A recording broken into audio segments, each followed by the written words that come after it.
Matt Drake is a former Army Ranger, and he's a former Army Ranger because after I got out of the FBI, I spent 10 years working with companies that marketed or created technologies primarily for folks in the special operations community. And three of my closest friends all hailed from the Ranger Regiment. And so I kind of was marinated, if you will, in kind of their culture and how they see the world and why. And when I looked out at thriller books, there weren't a lot of books that had a main character who had been in the Ranger Regiment. An excerpt from today's guest, speaking on his military thriller series. New York Times bestselling author Don Bentley is here to kick off Season 3 of this podcast, and I'll speak with him right after this break. I'm Robert Child, and this is Point of the Spear.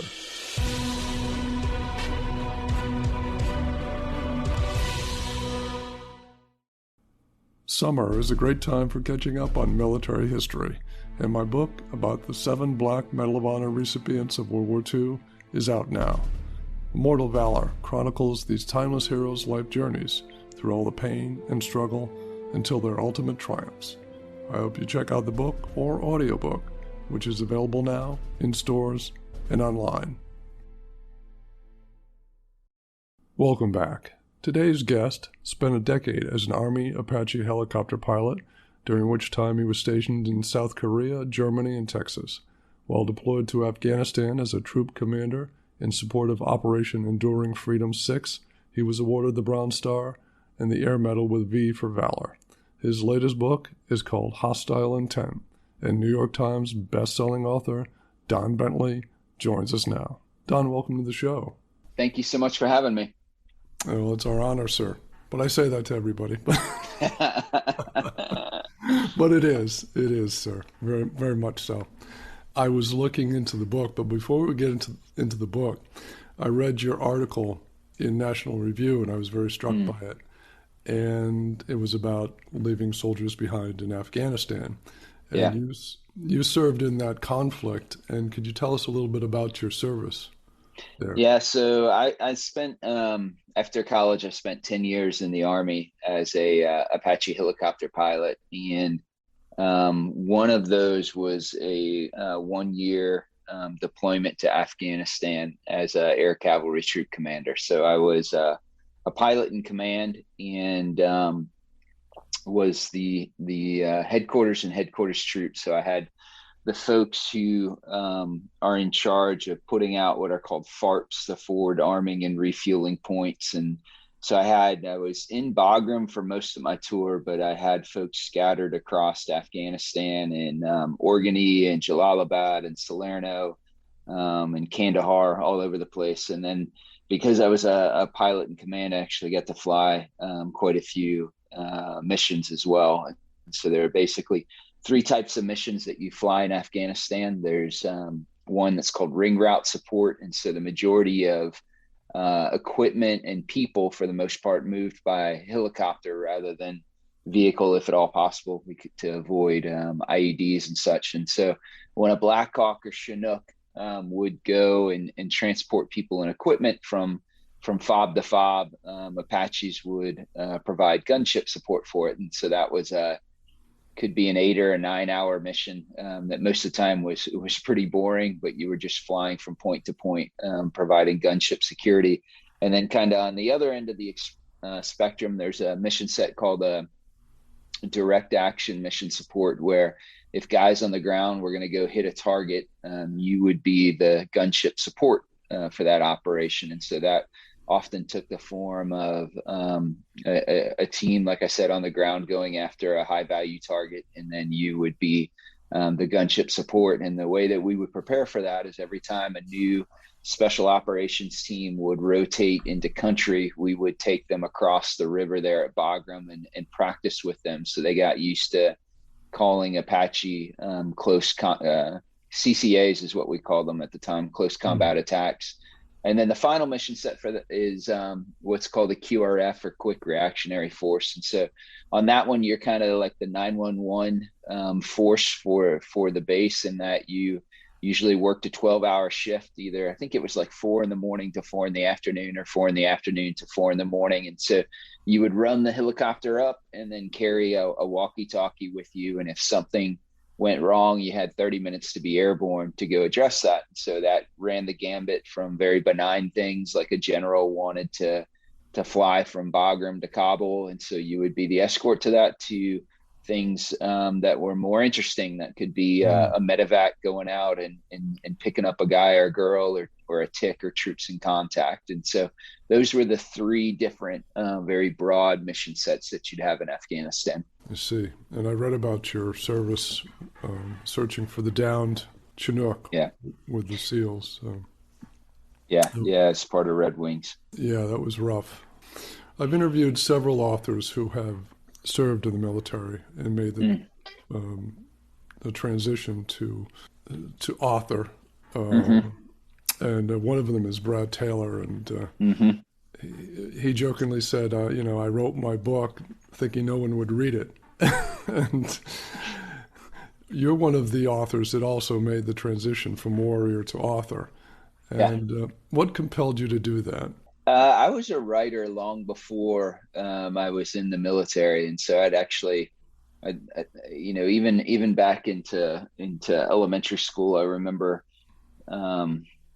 being a storyteller and watching movies or reading books and being not quite satisfied with the outcome or the ending, and thinking, what would I have done different? Kind of crafting my own story or my own ending. And when I was a senior in high school, I had a exceptional English teacher who took me aside at one point and said, "Hey, you're really good at this. You could actually do it for a living." And so I kind of heeded her advice and went to college and majored in electrical engineering, as all good writers do, and still kind of worked on my books on the time. And so Brad is a fantastic writer and a great friend of mine. His first book was an instant New York Times bestseller.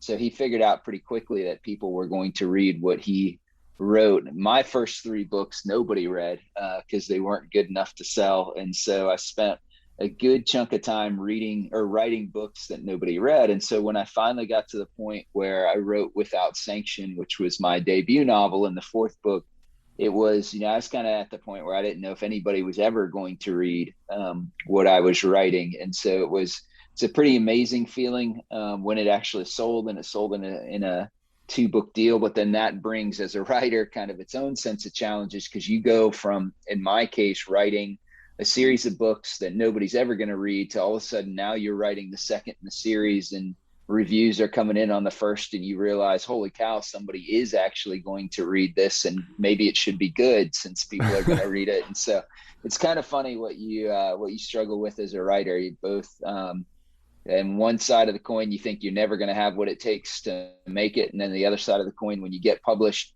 you're wondering if the whole thing was a fluke and you don't have what it takes to do it again. And so it's one of the joys of this profession, I guess. Yeah, trying to follow up on your success.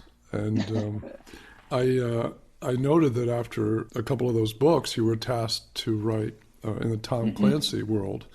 Tell us how that all unfolded.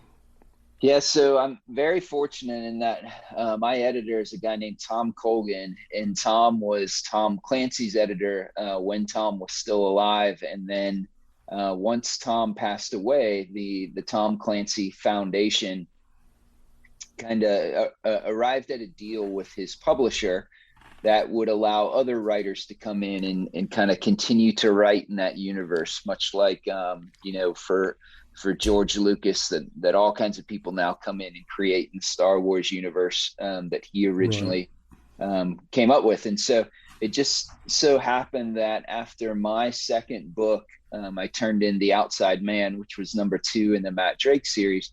After you turn in a book to your editor, you have this call with them where they go through the book and kind of talk through what they liked and what they didn't like and what they think you ought to take a look at. And it's a really nerve-wracking call, because up until that point, you have grand aspirations of how you've probably written the great American novel and it's going to be amazing. And then you realize that probably isn't so. And so then it kind of transforms into that feeling of being in 4th grade and realizing that you left your homework at home and needing to face the teacher. And so it was a pretty good conversation. And at the very end, Tom Colgan did kind of a Columbo moment with me where he said, just one more thing.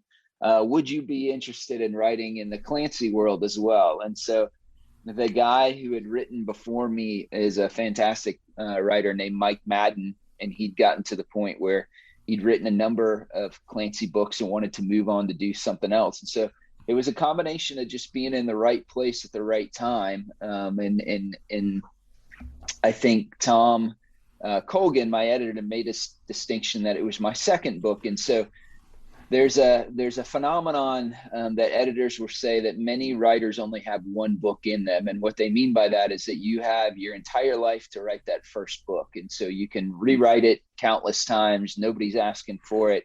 You can get it perfect. And then once you transition to the point where you now have to write a book in 12 months and come up with a brand new idea, a lot of people can't do that. And so from what I understand from talking to Tom, that is one of the differentiators, is they very anxiously wait for a writer's second book. And it just so happened that my second book came in, he liked it at the same time that Mike Madden decided that he was done writing in the Clancy universe. And so the stars kind of aligned, if you will. And so now I'm in a spot where I write a book every 5 months, and I alternate between one of my books, the last of which was Hostile Intent, or one of the Clancy books, and the last one of those was Target Acquired. And so I just turned in the fourth book in my series. It's called Forgotten Ward, and actually deals with the fall of Afghanistan. And now I'm writing on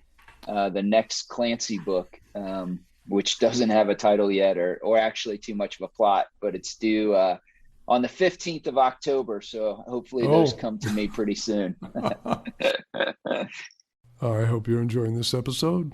Next time, author and 101st Airborne Vietnam veteran Larry Freeland will be here to discuss his latest book, Chariots in the Sky, a riveting novel of air combat action during the Battle of Lam Son, 719. To put that in perspective, they went in to open up, and this was the bloodiest day in aviation Army history. They went in to open up a fire base, which was called Lolo, and that was like a month into this now. And that's when the NV had all their people there. They had two or three assault helicopter companies go into Lolo, or try to. And at the end of the day, 11 helicopters were shot down the first day trying to insert these men. That's next time. Summer is a great time for catching up on military history, and my book about the 7 Black Medal of Honor recipients of World War II is out now. Immortal Valor chronicles these timeless heroes' life journeys through all the pain and struggle until their ultimate triumphs. I hope you check out the book or audiobook, which is available now in stores and online. Now back to the conversation. Is it difficult to switch from the voice of your Hostile Intent character, Matt Drake, to the voice of the Clancy main character? I get asked that a lot. It's kind of a blessing and a curse that I'm writing in the same genre, because the characters can be similar. I think one of the things that helps me is that Nelson DeMille is a huge influence on my writing. And so his, in particular, his John Corey character that kind of debuted in his book Plum Island. And he has a very witty first person protagonist voice. And so I modeled modeled my character Matt Drake a lot off of that kind of writing, because I remember finishing reading Plum Island and telling my wife, I would read about John Corey going to the grocery store because he's so much fun to hang out with. And I think I could write something similar. And so that helps me keep those separate, if you will, and that when I go from a Matt Drake book to a Jack Ryan book, it's a very different voice, just because the way as an author I'm telling it is different, because Jack Ryan is a traditional third person point of view. Now, what I will say is that it is very, very helpful to me to have Tom Colgan be the editors for both books, because my first Clancy book was called Target Acquired, and there were, some of his editorial notes that were parts where he said, hey, this is more Matt Drake's voice than it is Yeah. Jack Ryan. You need to dial this back. And so having him serve as kind of a guardrails for both of those books, it really frees me up and lets me push the envelope, hopefully, with each book. But it's good having him there, and then that distinction between the two voices helps quite a bit. Good resource there. Mm.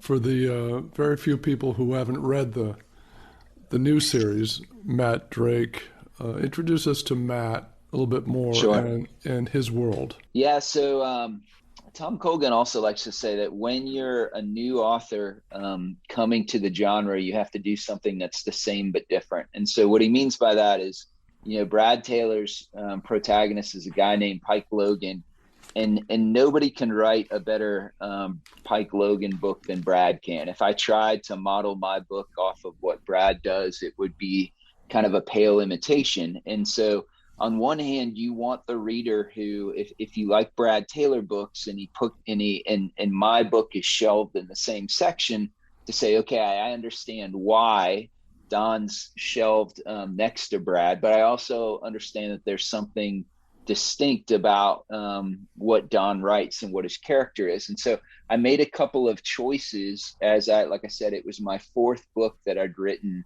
to try and do the same but different. And so Matt Drake is a former Army Ranger, and he's a former Army Ranger because after I got out of the FBI, I spent 10 years working with companies that marketed or created technologies primarily for folks in the special operations community. And Mm-hmm. three of my closest friends all hailed from the Ranger Regiment. And so I kind of was marinated, if you will, in kind of their culture and how they see the world and why. And when I looked out at thriller books, there weren't a lot of books that had a main character who had been in the Ranger Regiment. Oh. I also made Matt an employee of the Defense Intelligence Agency, DIA, and that is another agency that not a whole lot of folks know about or isn't used widely in fiction. It is a intelligence organization much like the CIA, but it reports through the military's command structure. And so having that creates a lot of inherent conflict because the CIA and DIA have very similar mission sets and often are competing for assets and resources and over the same geography, if you will. And so both having that's a little bit different, and then being able to show an agency that not as many folks know about. And then finally, Matt's job is to run and recruit what, when I was in the FBI, we called sources, what folks in the intelligence community call assets. And so his job was very similar to what mine was when I was in the FBI, but he runs and recruits assets overseas. And so it was kind of those things that brought together something that was the same, and that hopefully it belongs in the genre, but also different enough where if you read my books, hopefully you don't think, well, this is a knockoff of Brad Taylor or Mark Graney or some of the other guys who write fantastic works, but also you want to be able to do something a little different. And so that's my take on being the same but different. That makes sense. And the notes I read about Hostile Intent are that it could be ripped from the current headlines.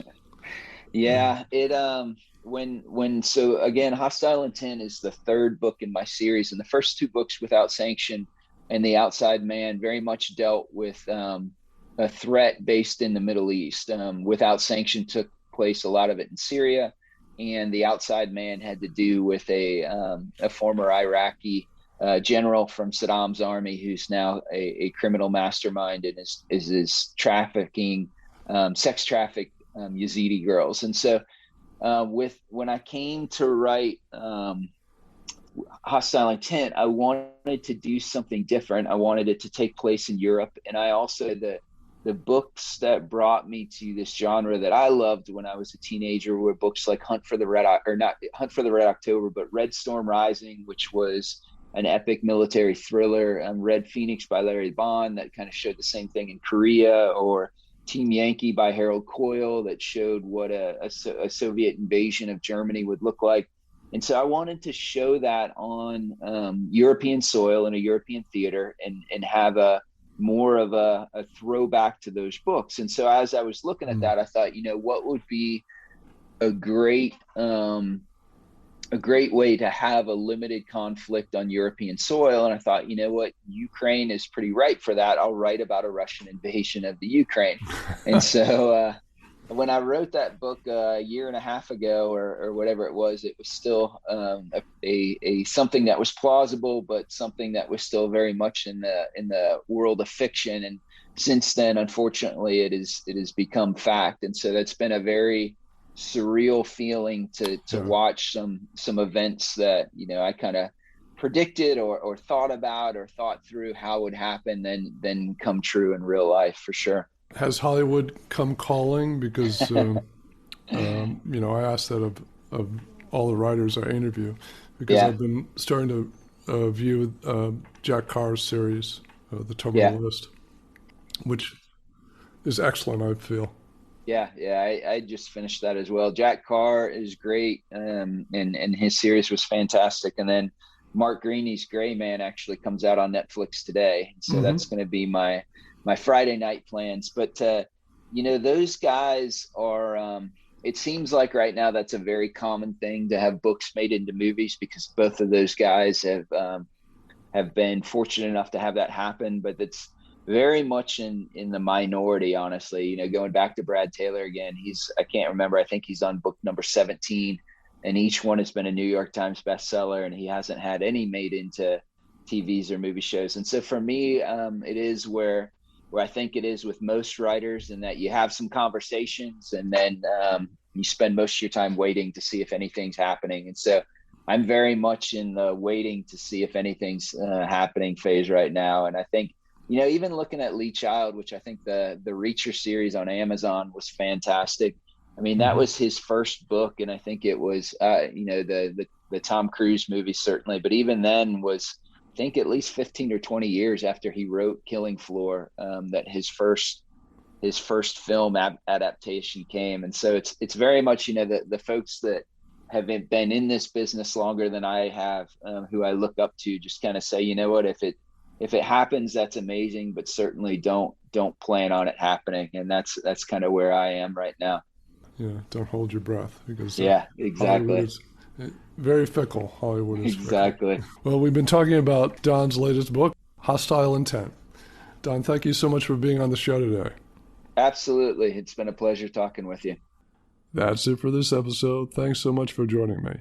Next time, author and 101st Airborne Vietnam veteran Larry Freeland will be here to discuss his latest book, Chariots in the Sky, a riveting novel of air combat action during the Battle of Lam Son, 719. To put that in perspective, they went in to open up, and this was the bloodiest day in aviation Army history. They went in to open up a fire base, which was called Lolo, and that was like a month into this now. And that's when the NV had all their people there. They had two or three assault helicopter companies go into Lolo, or try to. And at the end of the day, 11 helicopters were shot down the first day trying to insert these men. That's next time. And if you like what you hear, leave a review or a rating, or just click the follow button. And be sure to check out our Point of the Spear YouTube channel with bonus video material plus full military history documentaries. There's tons to explore, and I hope you check it out. I'm Robert Child, and this has been Point of the Spear. Music licensed from audioblocks.com. Point of the Spear is produced by RSC Media Group.